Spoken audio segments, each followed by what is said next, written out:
epidemije. Zakon je bil sprejet prejšnji teden v Državnem zboru. V soboto je bil že objavljen v Uradnem listu, tako da bo zdaj počasi en teden, odkar je pričel veljati.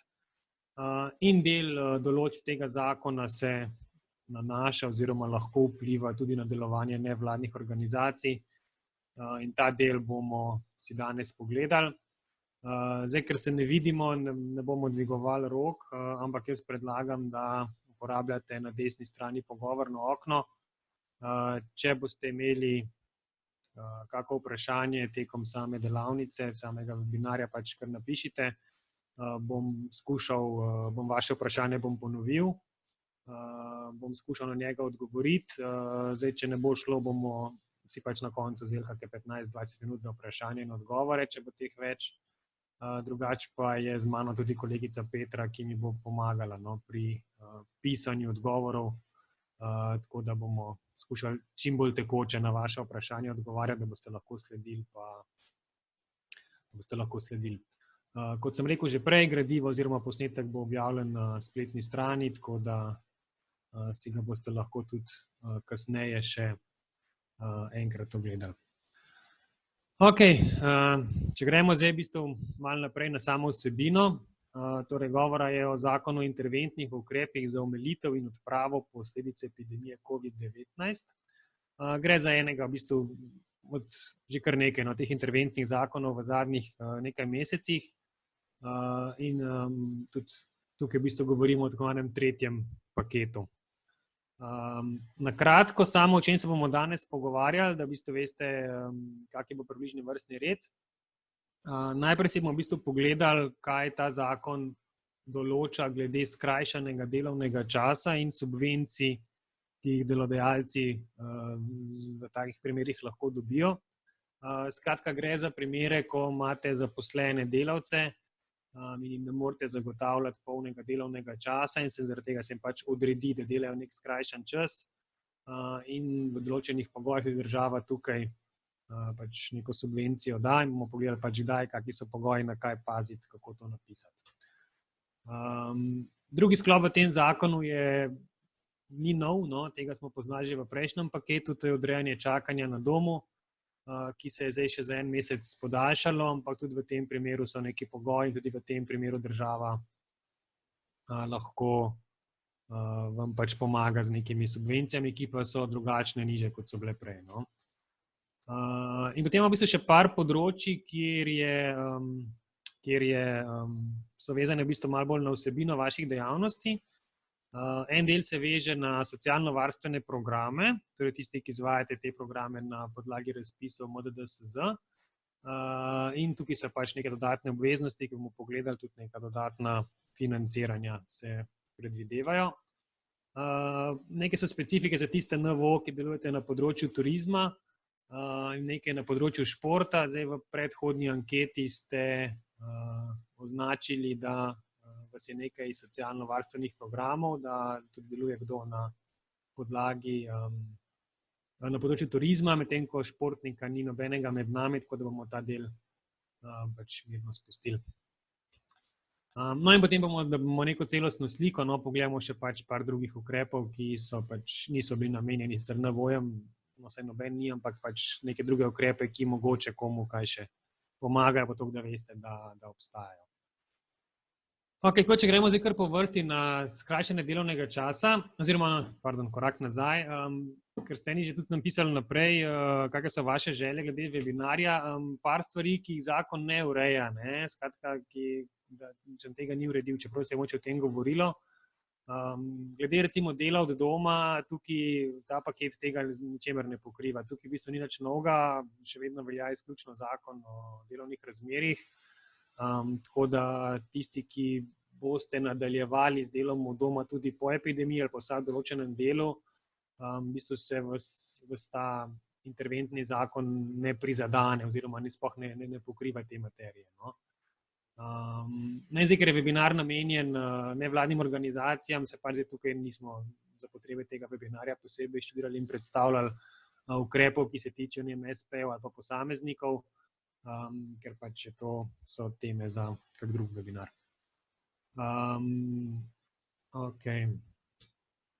Torej, skrajšanje delovnega časa kot v bistvu ključni ukrep, ta prvi tega novega zakona, daje možnost, da tisti, ki imate zaposlene delavce, kot sem rekel že prej, jim odredite, da pač neko določeno obdobje namesto polni delovni čas delajo skrajšani delovni čas. In če do tega pride, vam država lahko pomaga z neko državno subvencijo. Zdaj bomo začeli najprej, kdaj sploh, za koga to pride v poštev. Pogoj je, da pač ste bili registrirani oziroma upisani v poslovni register v AJPES pred začetkom epidemije, skratka pred 13. marcem letos. Tako da za kakšne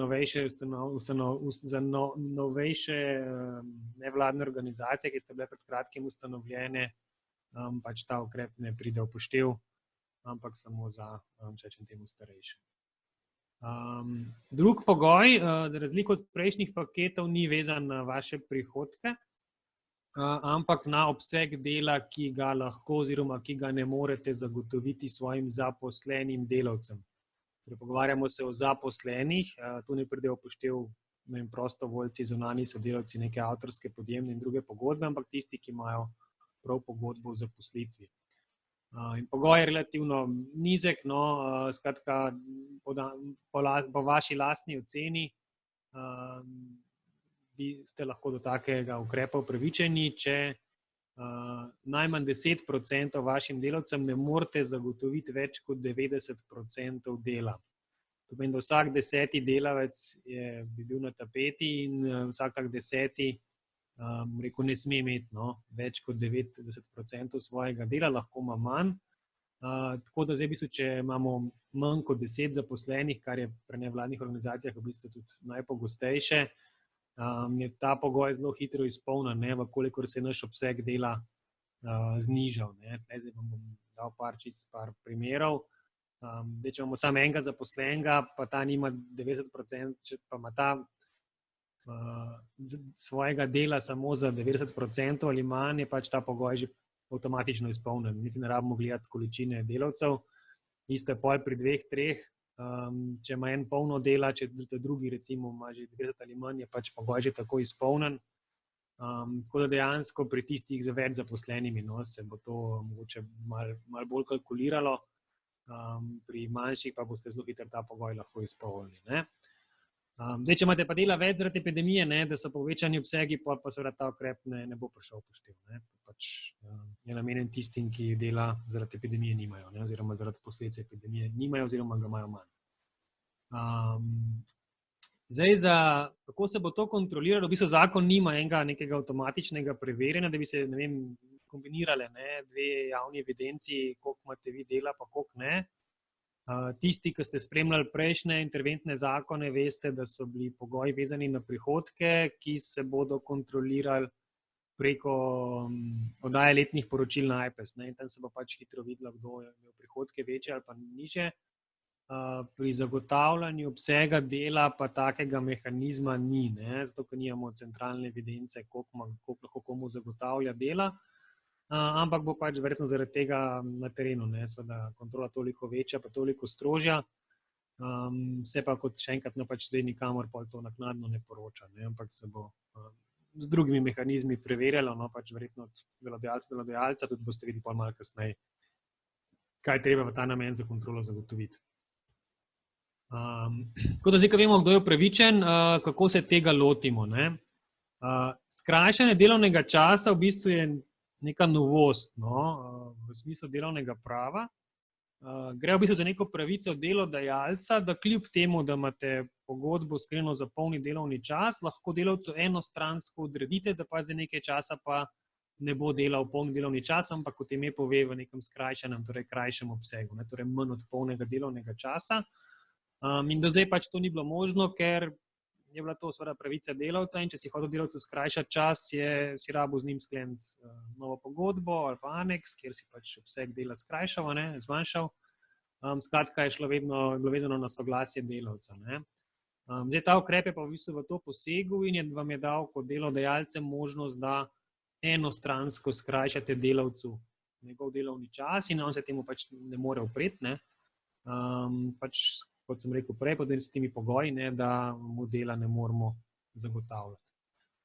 Ta ukrep v bistvu velja za vse delodajalce, torej tudi za tiste NVO-je, ki morebiti ne boste uveljavljali državne pomoči, bilo kakega razloga. Skratka, ni ta pravica skrajšanega časa vezana na pridobitev državne pomoči, ampak obratno. Državna pomoč dobi tisti, ki je to tako odreditev imel, ni pa pogoj, da dobiš državno pomoč, da ti gre to skozi. Zdaj, kako ga odrediti? No? Zakon pozna nekaj par korakov. Prvi je, da predno karkoli odredimo, moramo pač delavce o tem ustrezno informirati oziroma se z njimi v narekovajih posvetovati. Zakon ne zahteva, da zdaj odgovarjate na njihova vprašanja, da se zdaj pač opredelite, če je kdo proti in tako naprej, ampak samo neko obvestilo, pač neko običajno informiranje mora biti. Običajno to poteka preko sindikatov, zdaj, ker v NVO-jih nimamo sindikatov, pač zakon pravi, da se pač delavce na nek običajen način v tem ukrepu obvesti. Zdaj, kaj to je odvisno od vas? Ali imate kakšne kolegije, zbore delavcev, glasne deske ali po mailu, ali obveščate po mailu, skratka neka taka informacija od delodajalca mora priti do delavcev, da se bo to odredilo. In delavci se lahko na to odzovejo, dajo predloge in tako naprej, ampak to je pač del pol nekih internih posvetov, v katere pa zakon pol ne posega več. Ko smo to informiranje naredili, se zahteva pisna odredba, ki je individualna, skratka obvestilo je lahko skupno, odredba je vedno pisana za vsakega delavca posebej. In v bistvu se jaz potem odločam, oziroma sem se že prej pri posvetu, katerim delavcem bomo to odredili in koliko jim bomo odredili, koliko se bo njihovo delo skrajšalo. Zdaj, tle izhajate iz svojih lastnih delovnih potreb, pri enih mogoče potreba bo, pri enih ne bo, mogoče pri katerih organizacijah boste vsem to odredili, tako da tukaj čisto pogledajte, koga rabite, pa za koga delo je, pa za koga ni. V tej pisni odredbi je par stvari, ki so po zakonu obvezne. Jih morate delavcu napisati in tudi te odredbe boste zagotovo mogli predložiti, ko se bo zaprošalo za državno pomoč, tako da pazite, da boste imeli noter vse, kar je treba. Prva logična stvar, seveda, kakšen je nov obseg delovnega časa. Skratka, koliko bo delavec po novem delu. Če je bil prej zaposlen za 40 ur, pač zdaj zakon pravi, mu lahko to skrajšamo, znižamo. In sicer bazen, ki ga imamo na voljo, je med 20 in 35 ur na teden. Zdaj sem delavcev mogel reči, od zdaj naprej bo tvoja delovna obveznost recimo 22 ur ali pa 35 ali pa pač nekaj znotraj tega okvirja. To lahko naknadno spreminjate, pa en mesec tako, pa drug mesec tako, skratka to je zdaj pač stvar vašega delovnega procesa. Ne morete mu pa odrediti, 18 ur, to bi bilo premalo, pa ne morete mu odrediti, 39 ur, ampak znotraj tega. Treba je delavcu povedati, koliko časa bo tak režim trajal. Zdaj, včasih vnaprej ne vemo, lahko rečemo do preklica, lahko, če vemo, rečemo do konca meseca. V vsakem primeru pa skrajni rok, ki ga zakon omogoča, je do konca tega leta, torej do 31. decembra 2020. Dalj kot to ne gre in takrat vam ta pravica, da delavcu tak čas odredite, v bistvu ugasne in ne pride več upoštev. Ker se spreminja obseg delovnega časa, je treba v odredbi tudi urediti, kako bo delavec delal. Ker tega zelo verjetno nimate urejenega niti v pogodbi o zaposlitvi, niti pač v nekih svojih internih aktih, ker gre za neko pač izredno situacijo. To pomeni, da moram delavcu jaz napisati, kako bo delal. Vsak dan od 8 do 1, ali bo v ponedeljek delal dopoldne, v torek popoldne, ali bo delal 3 dni, pa bo en dan doma. Skratka, to kvoto ur, ki jih prej imam, od 20 do 35 ur, moram zdaj po dnevih razdeliti, da bom na to kvoto prišel. Skratka, da mu razdelim, lahko delavcem različno razdelim, imamo 2 izmeni, dopoldne, popoldne, kakorkoli. Skratka, delavec mora vedeti, kdaj je njegova delovna obveznost. Trajanje odmora, zakon pravi, da bi v tej odredbi tudi mogel napisati, koliko ima delavec odmora. Mogoče malo nepotrebno, ker itak že delovnopravna zakonodaja to ureja, ampak vendarle vidika verjetno varstva delavcev se zahteva, da se to malo ponovi. Delavec ima pravico do odmora, pač, če dela polni delovni čas, če dela 8 ur na dan, je pravica pač traja pol ure, ne?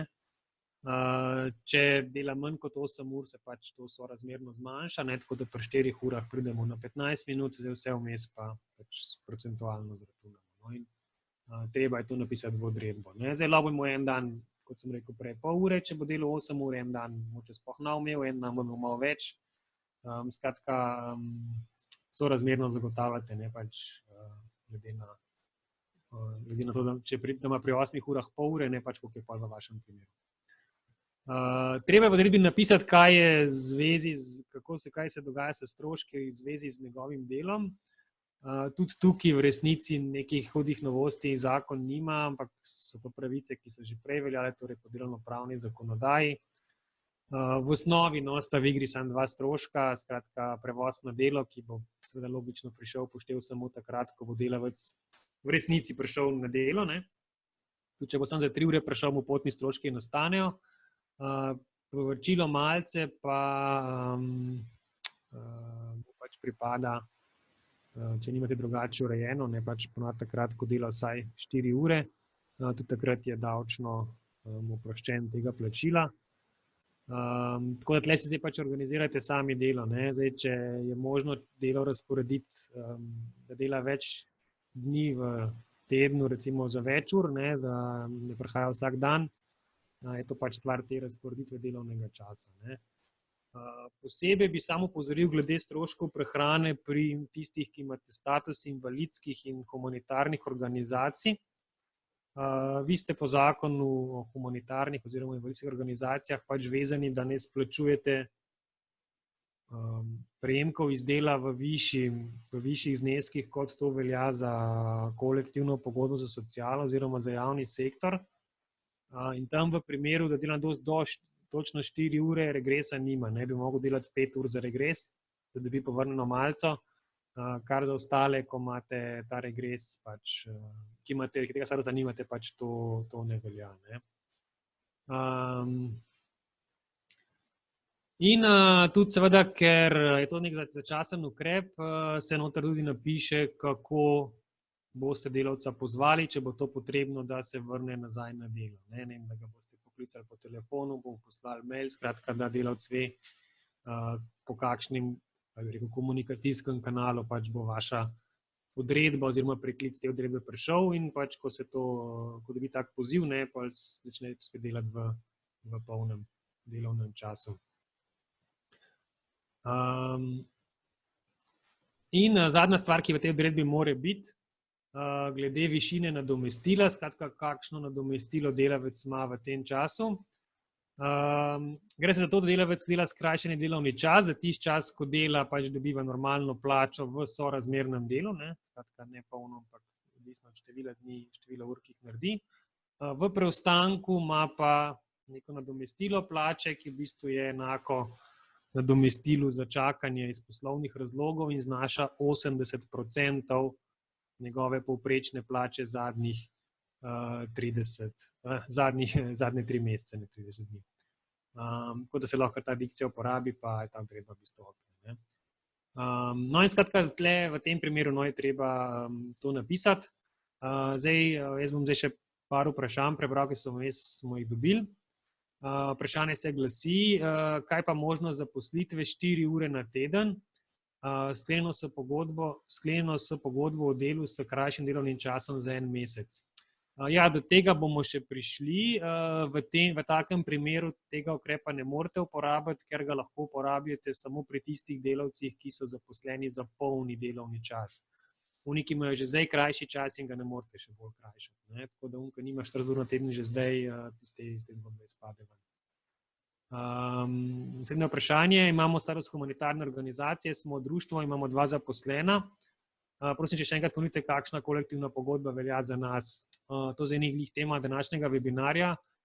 Nobena kolektivna pogodba sama po sebi ne zavezuje, ker so sklenjene vse za javni sektor, vendar pa zakon o humanitarnih organizacijah določa, da prejemki iz dela, ki jih vi izplačujete svojim delavcem, ne smejo biti višji kot tisti, kot so določeni v kolektivni pogodbi oziroma v zakonu z področja socialnega varstva in zdravstva. Tako da vas tisti zneski tam vas ne zavezujejo, torej niste jih dolžni splačevati, če pa jih pa ne smete več, kot je tam napisano.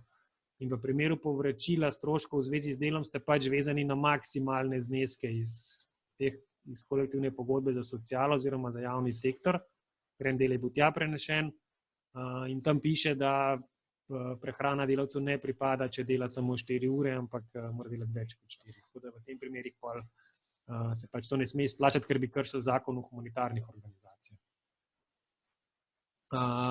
Zdaj, komu lahko to odredimo?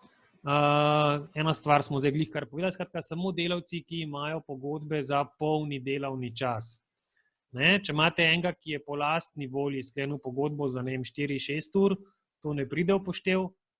In tudi, če ima kdo sklenjeno pogodbo za polni delovni čas, pa trenutno dela krajši delovni čas, ne vem, ker je recimo zaradi varstva otrok ali pa kaj naprej, tudi v teh primerih ne pride v poštev ta odreditev, ker ima delavec že tako skrajšan čas in ga ne morete več skrajševati. Tako da tisti, ki imajo pogodbo za polni čas in tisti, ki delajo polni delovni čas, lahko pridejo v poštev, pač ostali pa ne.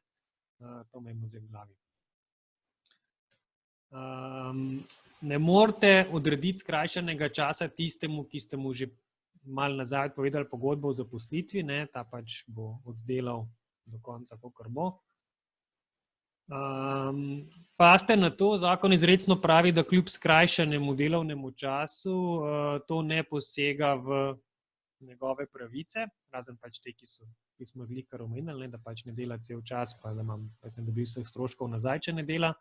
Mu pa to ne vpliva na obseg dopusta ali pa regresa in tako naprej. Tle ne morete sorazmerno kaj preračunavati, ker gre zakon pravi, da delavec te pravice ohrani. Kar je zanimivo, kljub temu, da je delavec še vedno pri vas zaposlen, pa pač ima skrajšan čas, zakon pravi, da se lahko vsem prijavi na zavod za zaposlovanje, ne gre v evidenco brezposelnih, ker ni brezposeln, ampak gre v evidenco iskalcev zaposlitve, kar pomeni, da se lahko udeleži kakih usposabljanj, se pač kakšne programe da, če želi, tako da to njegova pravica je pač v tistem času, ko ne dela, ko je na čakanju. Še eno vprašanje smo dobili.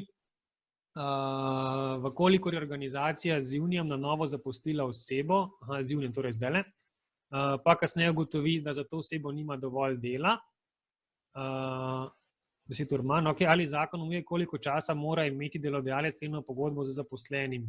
Ne, ni, tudi če ste imeli s 1. junijem, ste lahko s 2. junijem pač odredili skrajšan delovni čas, če ste pač, pa tudi v končni fazi lahko julija, to boste videli, kako je. Tako da tega pogoja ni. Kako je z delavci, ki imajo status invalida in so zaposleni za polovičen delovni čas 4 ure? Ja, to gre za primer, ko je delavec verjetno zaradi pokojninskih predpisov dela skrajšan čas in takemu delavcu ne morete še dodatno skrajšati delovnega časa. Tle je podobna situacija kot tistega, ki ima pogodbo za polni čas, recimo zaradi starševskega varstva dela samo 6 ur. Tako da za takega invalida ne morete tega uveljavljati. Naslednje vprašanje, to že smo odgovorili. S 1.1. smo zaposlili osebo preki subvencije za posli ali lahko pošljemo to osebo na skrajšan delovni čas. To je bil poseben program Zavoda za zaposlovanje, verjetno. Bomo to posebej malo na koncu pogledali.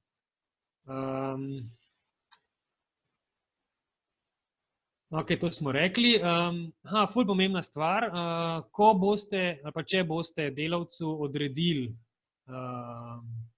skrajšanje delovnega časa, morate v 3 dneh, kratek rok je, obvestiti Zavod Republike Slovenije za zaposlovanje po elektronski pošti o tem. To je približno podobno, kot smo imeli pred meseci, ko smo mogli o delu na domu obveščati delovni inšpektorat. Tle obvestimo drugo organizacijo v krajšem roku. To je pomembno, ker če boste hoteli subvencijo, bojo to čekirali, tako da tega roka ne zamuditi. Rok je pa od odreditve, torej ne, ko je delavec prejel, ampak ko ste vi odredili, ko se bo gledal datum na vaši odredbi, kdaj ste to delavcu poslali. V tem obvestilu pač se zahtevajo samo osnovne informacije, torej vaše ime, ime delodajalca z matično številko in število zaposlenim, ki ste jim skrajšano delo odredili, pa kdaj je to bilo, da se bo ta tedni rok preverjal. Pazite, obvestilo, zakon ne zahteva, da navajate katerim delavcem, tako da po nepotrebnem se ni treba zapletati pa noter pisati njihovih imen pa matičnih demšov in tako naprej, ampak sam obveščamo vas, da smo s 5. junijem, 10. ali pa 3. ali pa 1. pač odredili skrajšan delovni čas. Zdaj za lažje delo, tako odredbo o skrajšanem delovnem času kot obvestilo za zavod, si lahko dobite vzorce na naši spletni strani, na aplikaciji e-pravnik. Tule imate kratek posnetek strani, če na cnvoz.si, imate zgoraj levo poglavje NVO vse ved, tam je ena povezava e-pravnik, ki se vam potem odpre ta druga slika in tu imate prav poseben zavihek dela v času epidemije in noter so v bistvu vsi vzorci vseh teh koronskih ukrepov. In na vrhu imate zdaj odredbo o skrajšanem času pa obvestilo zavodu, tako da lahko to uporabite, pa si naprintate, pošljete in je to. Zdaj smo delavcu odredili skrajšan delovni čas, smo izpolnili obveznosti, poglejmo si še, kako je pol z subvencijo, pač tisti, ki boste to zaprosili. Ko enkrat odredite in obvestite, je 15-dnevni rok, da zaprosite za subvencijo. Sprav, odkar ste delavcu odredili, imate 15 dni časa, da za to zaprosite. Trenutno to še ni možno, ker zavod aplikacijo še pripravlja. Napovedana je za 12. junija, da bo odprta. Verjetno bo na tem portalu za delodajalce.si, kot so tudi vse pretekle vloge, to zdaj malo spremljajte.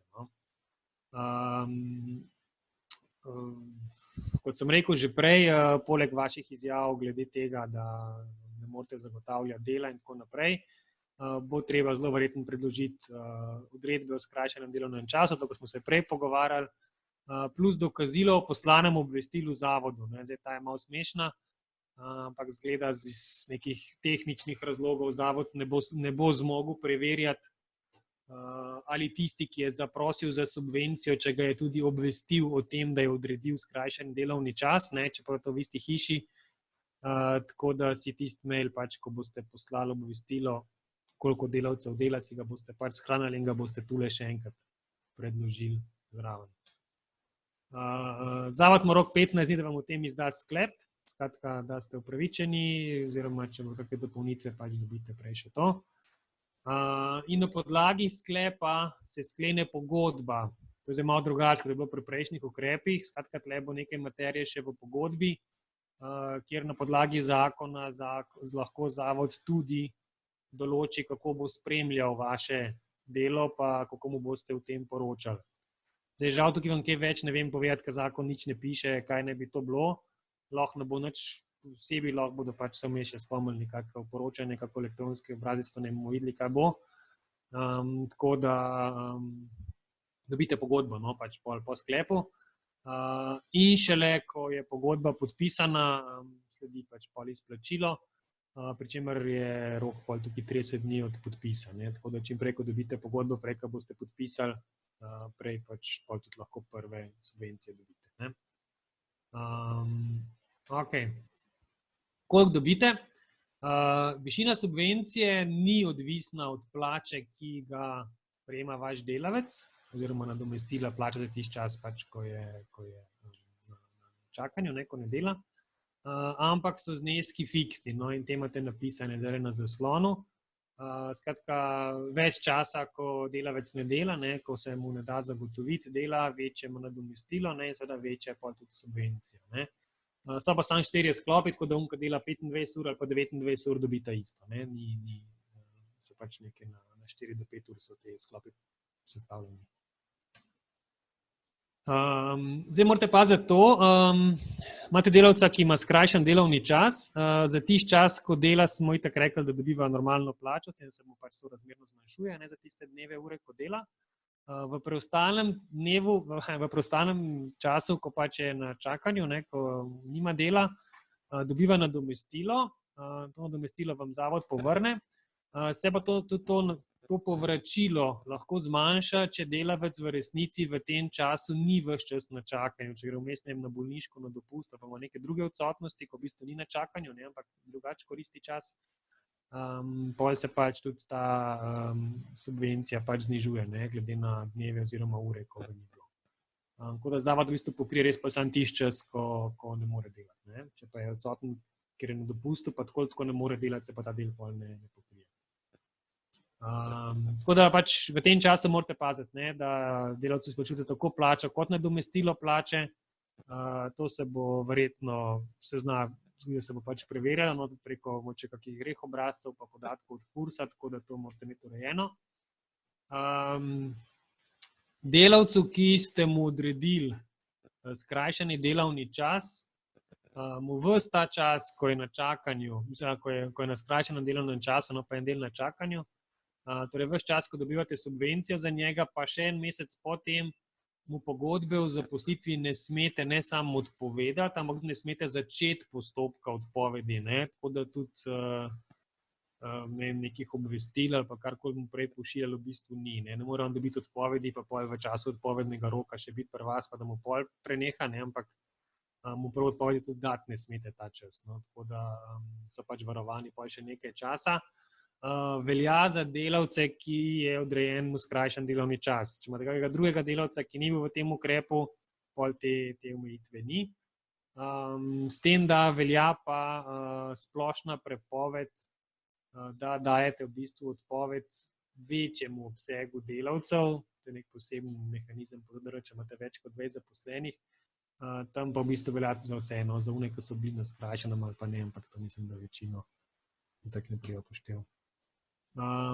Druga stvar, ki morate paziti, je tisti delavci, ki delajo polni čas, torej unim, ki niste odredili skrajšanja, tem drugim delavcem ne morete zdaj odrediti nadurnega dela ali pa jim neenakomerno razporejati dela, istočasno imate pa doma delavce, ki pač ne delajo.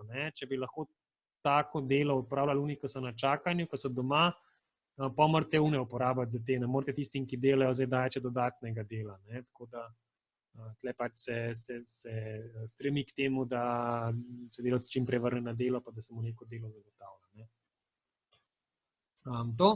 No, zdaj ta pa zelo pomembna, zakon izrecno zahteva, da vodite evidenco delovnega časa, da se da pač vedno beležiti, da se da hraniti, da se da v bistvu spremljati tisti, ki so bili na skrajšanem delovnem času,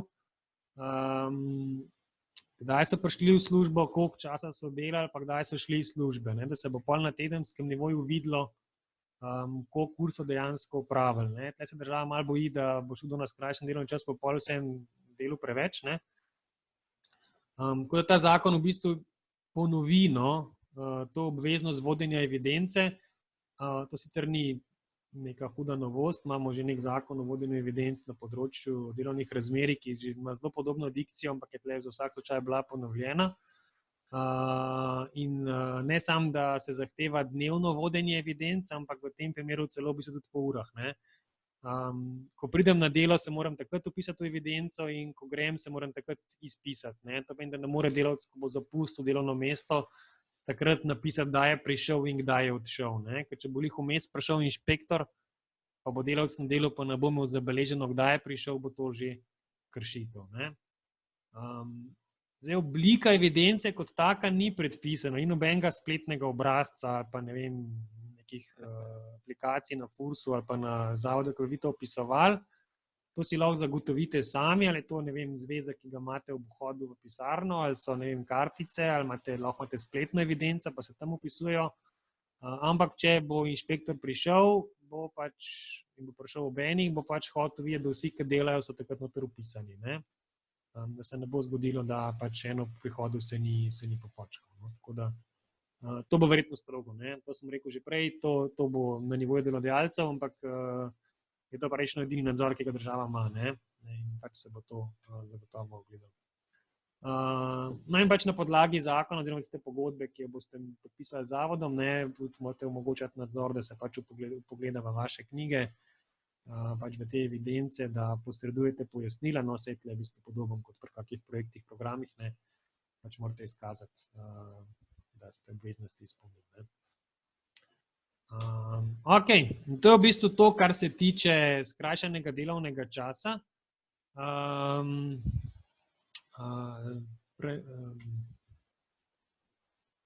Drugi ukrep, ki ga ta zakon ureja, je čakanje na delo od doma. To ni novost, to smo poznali že v bistvu v drugem paketu, ki se je pač konec maja iztekel. V bistvu se je ta ukrep na nek način samo podaljšal, in ni nekih večjih novosti. Skratka, da tisti, ki ste morda to že uporabljali v prejšnjih 2 mesecih, postopek poznate. Je pa zdaj zakon spet malo drugače pogoje dal, tako da se pač to ponovno odredi, se ponovno zaprosi, ampak nekih hude revolucije ni. V osnovi je pa takole. Delavca lahko pošljete na čakanje na delo pač od doma, že po delovnopravni zakonodaji, pa tukaj se pa to še dodatno omogoča. Če pač ocenite, da boste imeli v 2020 zaradi epidemije nižje prihodke kot v prejšnjem letu, in zdaj od 1. junija naprej je ta prag 10%, prej smo imeli malo više. Za tiste, ki ste poslovali že lani, ki ste bili že celo 2019 registrirani. Če gre za novejšo organizacijo, da niste bili v celotnem letu 2019 vpisani v AJPES, potem se gledajo pač mesečni prihod, poprečni mesečni v 2019 pa poprečni v 2020 in spet, če so 10% nižji letos, potem je pogoj izpolnjen. Zdaj, ki ste se pa letos registrirali, ste se pa mogli v bistvu pred začetkom epidemije in se gleda v bistvu poprečni mesečni prihodki do 12. marca v primerjavi z celotnimi v 2020 in spet je prag 10%. Tukaj pogoji vedno temeljijo na vaši oceni, ker ne moramo zavedati, kaj bo decembra 2020. Se bo pa to v bistvu preverjalo z letnimi poročili, tle pa če nek sistemska kontrola obstaja. Kar se tiče prihodkov, zakon izrecno pravi, da gre samo za prihodke od prodaje blaga in storitev, kar v našem jeziku pomeni prihodki iz pridobitne dejavnosti.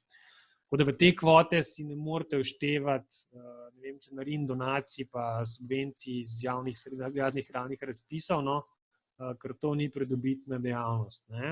Skratka, v vaših bilancah je to drugam, tako da tle treba v bistvu razmejiti, kaj je vaša pridobitna dejavnost, pa kaj ne, in samo na pridobitni del se te prihodki nanašajo, torej te kriteriji. Ok, to smo pa rekli v letnih poročilih. Te pogoji upada prihodkov pa ne veljajo za tiste, ki imate status humanitarnih in invalidskih organizacij, vi imate ugodnost. Že v prejšnjem paketu smo to uspeli urediti, pa tle se je zdaj ponovilo. Tudi za vas pa velja, tudi če nimate tega upada prihodkov, ali pa če je upad manjši od 10%, ste glih tako upravičeni do državne pomoči. Skratka, tle se pač gre za direktno pomoč. Če tudi pač ni upada, celo če bi imeli večje prihodke, isto velja. Kaj še so drugi pogoji? Ok, plačani davki, to je bilo že prej. Pa da imate za zadnjih 5 let oddane pač obrazce za zaposlene, skratka, da ste redno obračunavali obvezne prispevke in dohodnino za svoje zaposlene. Če pogoje izpolnjujete, podobno kot pri prejšnjem ukrepu, skratka, mora biti pisna odredba delavcu, da se ga napoti na čakanje. Zdaj ta ugodnost velja samo še ta mesec, ki je bila pač podaljšana. V mesecu juliju vam odpade, pol v bistvu ni več subvencij. V tej odredbi isto napišemo pač, da se delavec mora vrniti, ko mu to rečemo, in kakšno nadomestilo dobi za čas, ko čaka. Isto kot prej 80% pač njegove plače v zadnjih 3 mesecih, ampak ne manj kot minimalna plača. Tako da tisti, ki ima minimalno plačo, bo dobil 100%. Skratka, tle je malo drugače, ampak v bistvu podobno, kot smo imeli prej. Če je delavec na čakanju, ga lahko še vedno pozovemo nazaj na delo, ampak ne več kot 7 delovnih dni. Takrat, ko je pač dela, seveda dobiva plačo, nima nadomestila, ampak je nadomestilo samo za tisti preostanek meseca, ko dejansko ne dela. Ne? No in zdaj imate tle drugi ukrep, ne? Čakanje na delo doma pa skrajšan delovni čas. Ta dva ukrepa lahko celo kombinirate, sam ne pri istem delavcu. Ne? Lahko imate pa znotraj ekipe enega ali pa nekaj delavcev na čakanju, ene pa na skrajšanem delovnem času. Ukrepa sta različna, ker skrajšani delovni čas pomeni, da delavec dela vsaj 20 ur ali več, smo rekli med 20 in 35, medtem ko unke na čakanju pa sploh ne dela, z izjemo tistih 7 dni. Ne? Tako da pač, če dela 7 dni, je to na mesec. Ne? Tako da bi se ali nima nič dela, ali ga ima pa vsaj več kot pol in tle lahko izberete en ali pa drug ukrep. Če pa bi bilo glih nekje vmes, ne vem, da bi en delal 15 ur na teden, to pa ne gre. No? Pač se treba pa za enkrat odločiti, pa drugače organizirati delo. No? In to pač v juniju velja, pol z julijem bo pa sam še skrajšan čas, pa tega ne bo več.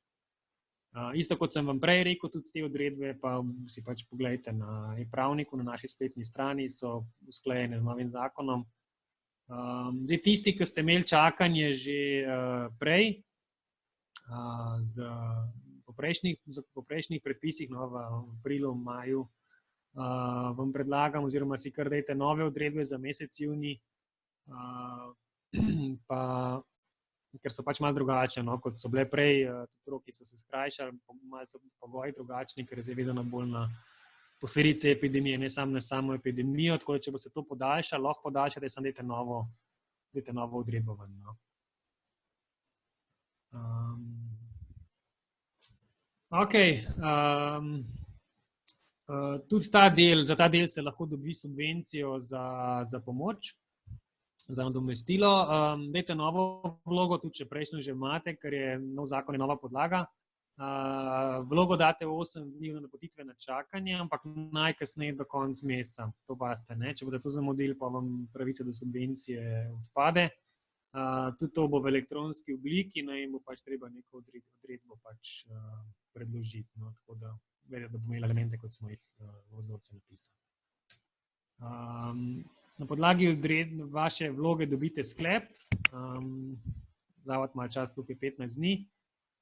Pogodbe ni, ampak dobite pač izplačilo, subvencijo 10. dan v mesecu, ki sledi mesecu izplačila. Kot da imate 2 meseca vmes razlike. Ne? Če boste za mesec junij izplačali nadomestilo v juliju, vam pol zavod to šele avgusta, 10. avgusta povrne. Ne? Tako da je neka likvidnostna luknja vmes. Višina povračila. Kot sem rekel že prej, delavci dobijo 80% pač svoje povprečne plače, pa ne manj kot minimalna plača. Zavod v juniju povrača manj, no, kot je bilo do zdaj, ker v bistvu povrne 80% vašega nadomestila. Ne? Skratka, niti ne celo nadomestilo, kar pomeni, da 20% krijete sami in v bistvu krije 80% od 80% plače. Ne? Skratka, imate dva pragova imate. Plus, da je zdaj še maksimalni znesek, ni več povprečna plača, kot je prej bilo, ampak je 892 evrov, to je maksimalni znesek, ki ga dobi brezposelna oseba kot nadomestilo. Tako da v teh 892 noter v bistvu so vsi prispevki pa celotno nadomestilo delavca za ta čas. Vse, kar je nad tem zneskom, krije delodajalec sam. Tako da tle so subvencije lahko, predvsem pri višjih plačah so pač nižje, ne, to morate upoštevati. Če je slučajno nadomestilo plače že krito, ne, iz nekih drugih sredstev Zavoda za zaposlovanje, iz kakih ukrepov aktivne politike zaposlovanja, pol seveda se ta sofinanciranje še zniža toliko, da ne pride do dvojnega financiranja, ne, ampak samo do tistega zneska, pač, ki ni bil že s tistim prvim ukrepom pokrit. Na kaj paziti, če greste v to, itak, da plačujete plače pa nadomestilo plač, ne, zavod tukaj preverja obrazce na FURS-u, kaj ste izpolnili, kaj je bilo obračunano. V času, ko imate delavca na čakanju, mu ne smete odpovedati pogodbe o zaposlitvi, skratka je nekako varovana, ne? Ko pa se pač čakanje preneha, pa ni več.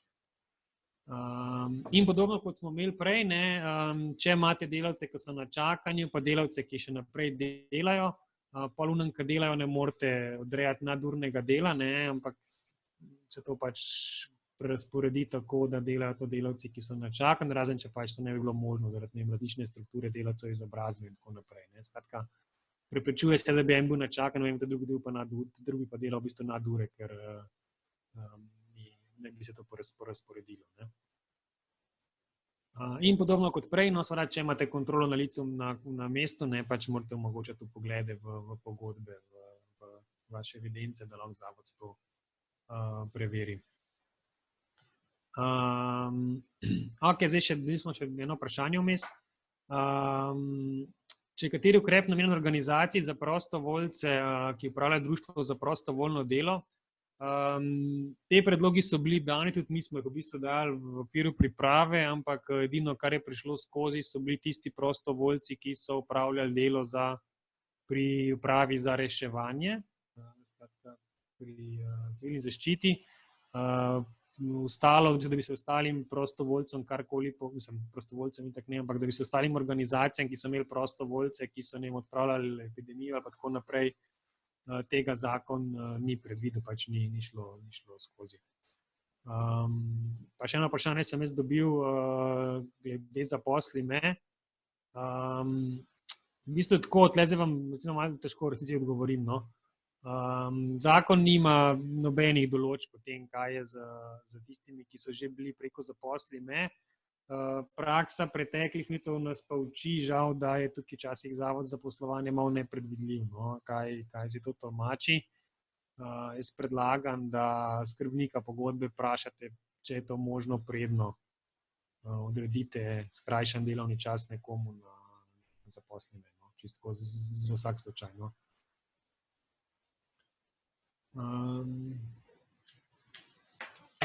Za civilno zaščito, glede povračila vam lahko povem, jaz tega nimam na predstavitvi, ker ni glih tema, no, mislim, da bom nekaj povedal.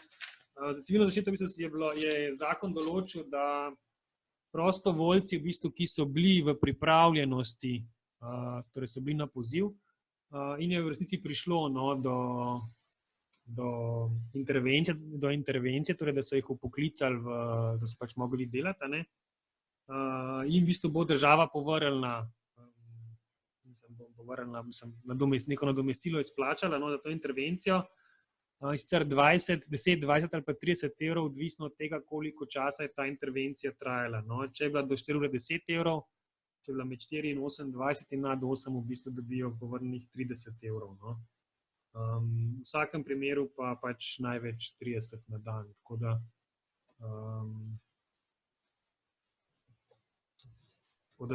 ta varianta je, ampak še enkrat to zdaj ne velja za vse prostovoljce v katerih koli nevladnih organizacijah, teh je bilo več, ampak v bistvu tiste, ki so na podlagi civilne zaščite oziroma tega centra za obveščanje pač bili poklicani, pa so mogli delati, ne. Ki so opravljali delo, ne. Ok, pol tretji sklop zdaj, ko je pa malo bolj vsebinski. Nekaj vas je ob vhodu, ko ste prišli na webinar, obkljukalo, da izvajate socialno-varstvene programe. Tukaj je zakon posegal samo na tiste NVO, ki izvajate nastanitvene socialno-varstvene programe, torej ne vse. Je dosti bilo zaprtih vmes med epidemijo. Torej razne varne hiše, zatočišča, materinske domove, stanovanjske skupnosti, v bistvu, ki ste delali programe še naprej, torej, ki jih niste mogli zapreti.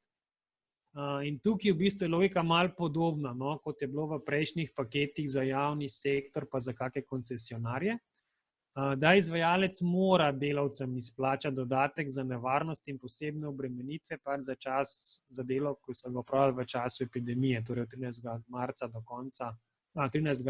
konca maja. In je kar kot obveznost napisana, torej to postala pravica delavca, ne. Zakon ne razlikuje med vrsto nastanitvenih programov, če imate razvojne ali pa javne, tudi če bi imeli eksperimentalne isto, no, ampak teh zdaj tako že par let MDDSZ ne financira, tako da verjamem, da jih ni. Zdaj, kaj ta dodatek je? Imate dve opcije, v bistvu dodatek za nevarnost.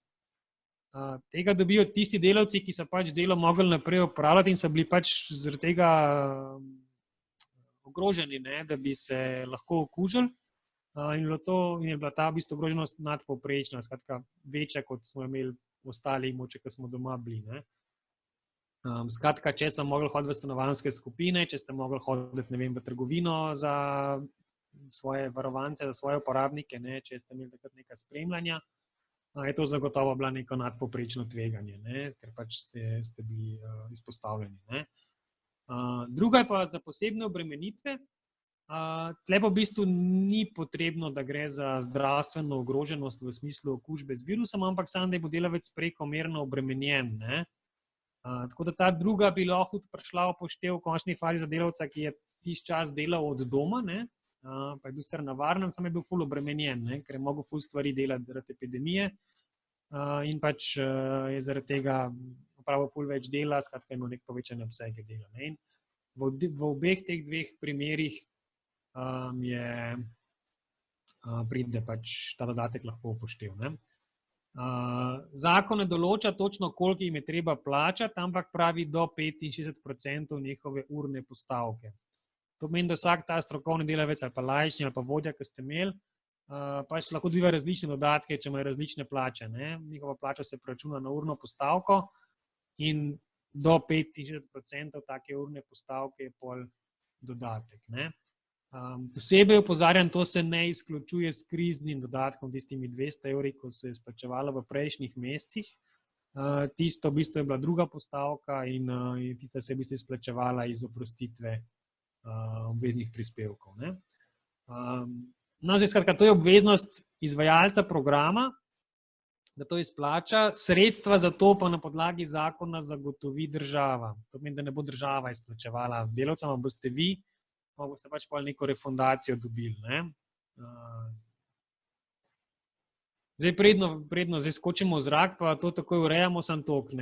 Zakon ni vseh detajlov še uredil, ampak pač nalaga vladi, da verjetno z uredbo še določi, koliko sredstev to bo, pa predvsem kakšni bojo kriteriji za razdelitev.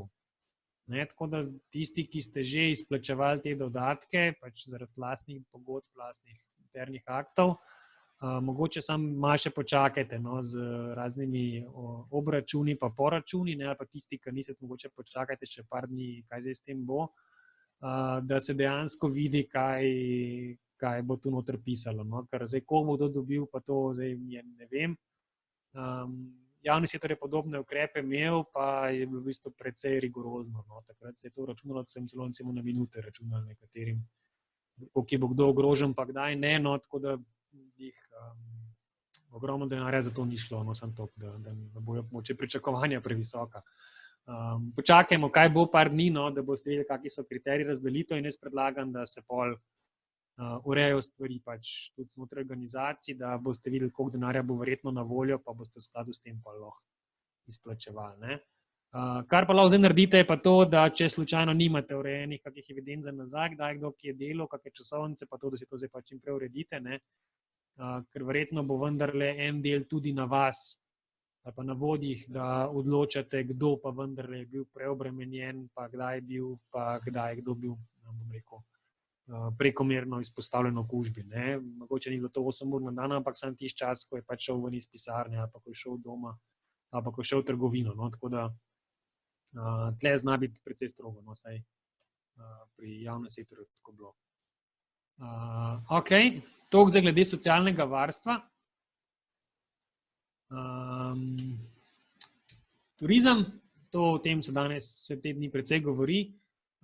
To si samo omenimo, tisti nevladne organizacije, en se je javil, da je tak med nami zdajle, ki nudite nastanitve, ali pa nastanitve z zajtrkom, planinske koče, počitniške hiše za vaše člane, razne domove, karkoli, kjer se proti plačilu ljudje lahko spijo, boste lahko koristniki tako imenovanih turističnih bonov.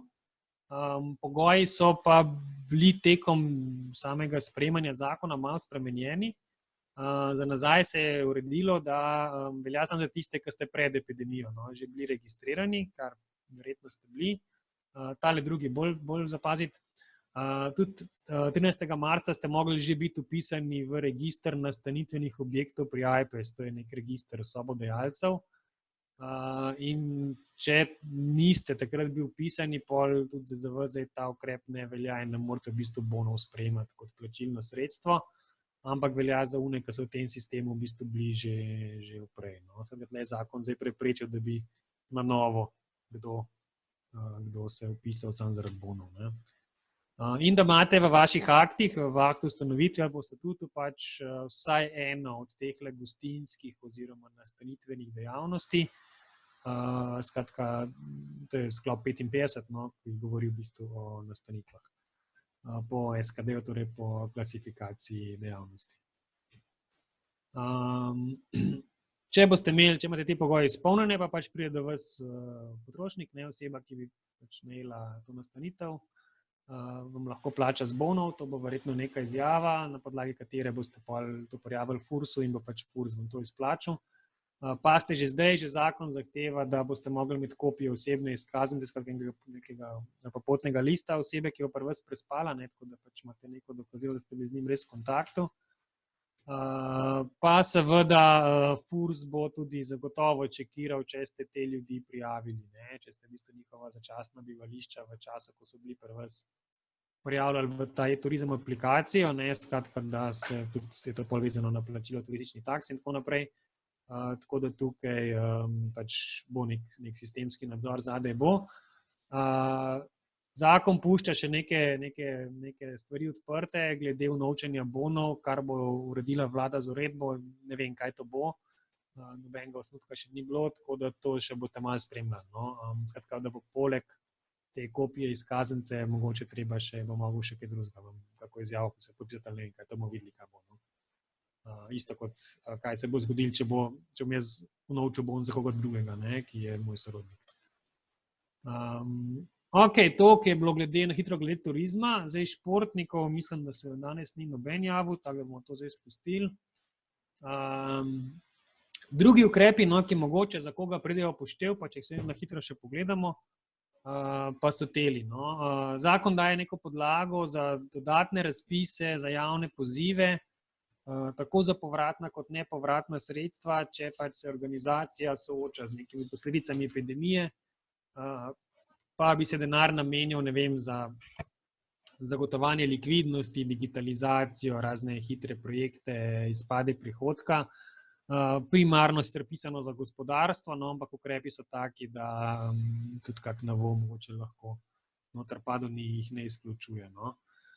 Zakon ima tudi možnost neposrednih pogodb, torej brez javnega razpisa z Ministrstvom za gospodarstvo.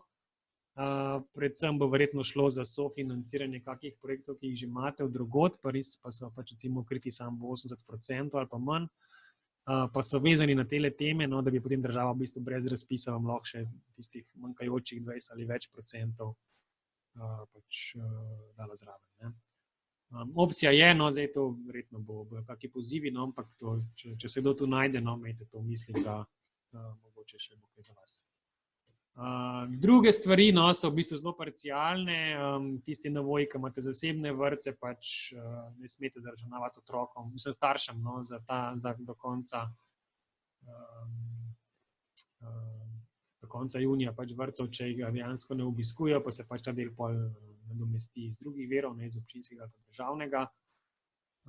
Tisti navoji, ki imate status zaposlitvenega centra, dobivate nekaj višje subvencije plač za zaščitene invalide, pa tisti, ki izvajate kakšne zdravstvene storitve v javni mreži, da imate koncesijo, tudi se tu pol neke pavšali se povrnejo, ki so v bistvu razlika med realizacijo, ki je verjetno ni bilo, pa dogovorjenim programom z Zavodom za zdravstveno zavarovanje. To pa država tudi se omogoča, da ima nekaj neke ugodnosti pri javnih naročilih, da lahko ima neke bolj enostavne postopke tudi pri višjih vrednostih. To se neposredno zdaj ne vpliva, ker je to stvar naročnikov, ministrstev, občin in tako naprej, ampak tako da veste, da tudi mogoče kakšna stvar malo lažje dobiti. In to je načeloma to, kar se kar se tiče tega zadnjega paketa, ni bilo zdaj spet toliko novosti kot mogoče v drugem, no, ampak s poudarkom na delovnih razmerjih, pa v bistvu, kar smo moče rekli, za socialno-varstvene programe. Tako da načeloma bi to bilo to z moje strani.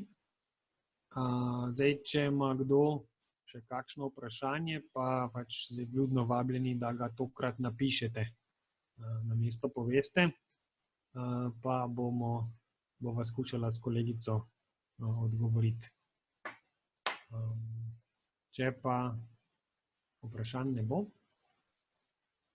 bom pa pač sklepal, da so stvari vsaj približno jasne, ne.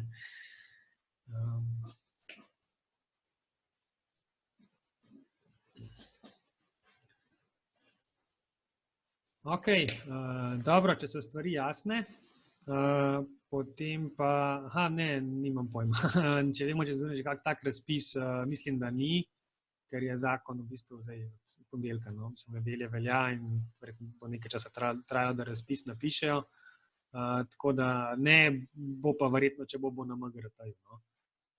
Tudi magar spremljajte našo spletno stran ali pa razpise, info, pa bomo zagotovo v njem opisali, no. Za športno dejavnost, ja, lahko gremo čez, če ne bo drugih vprašanj. Sekundo se vrnemo nazaj malo k prostovoljcem. Mi smo imeli 2 vrsti prostovoljcev, eni so bili preko poziva. Ja, tisti, ki pa niso šli preko poziva, so pa žal padli ven, ne. Mi smo takrat probali ko se je zakon pisal, preko Ministrstva za javno upravo pač te dodatke dati, ampak pač v resnici ne vem, kje se je ustavilo, no, ampak politično pač ni bilo volje, da bi se tudi ostalim prostovoljcem to refundiralo, žal. Tako da zaenkrat ne. Kar se pa tiče športne dejavnosti, pa lahko na hitro pogledamo, ja. Tiste nevladne organizacije, ki ste imeli športne prireditve ali pa jih boste imeli, pa jih zdaj ne boste mogli izvesti zaradi epidemije ali pa jih že niste mogli, no. Tle zakon ima neke izjeme, no, glede na zakon o varstvu potrošnikov, da ne rabite vračati denarja, ampak lahko tistemu, ki je že kupil vstopnico, izdate vrednotnico, skratka nek bon, če hočete, ki je prenosljiv, ki ga lahko da komurkoli in ki ga lahko pri vas unovči še 24 mesecev od izdaje, torej 2 leti, ne. Če boste imeli kakršnokoli prireditev v naslednjih 2 letih, namesto da kupi tam vstopnico, lahko unovči to vrednotnico. Če pa je v 2 letih ne bo, mu pa morate vrniti denar v zelo kratkem roku, takrat ima kupec samo 14 dni časa, da zahteva vračilo gotovine in takrat pač mora dati gotovino, ne, drugega pol ni, tako da pomeni, da 24 mesecev v bistvu imate čas, da nekaj organizirate, da se ti ljudje pač pridejo na vaše dogodke in tam pač to naučijo, no. To je edino, no, je bilo. Neka taka zelo poenostavljena varianta bonov. Okej.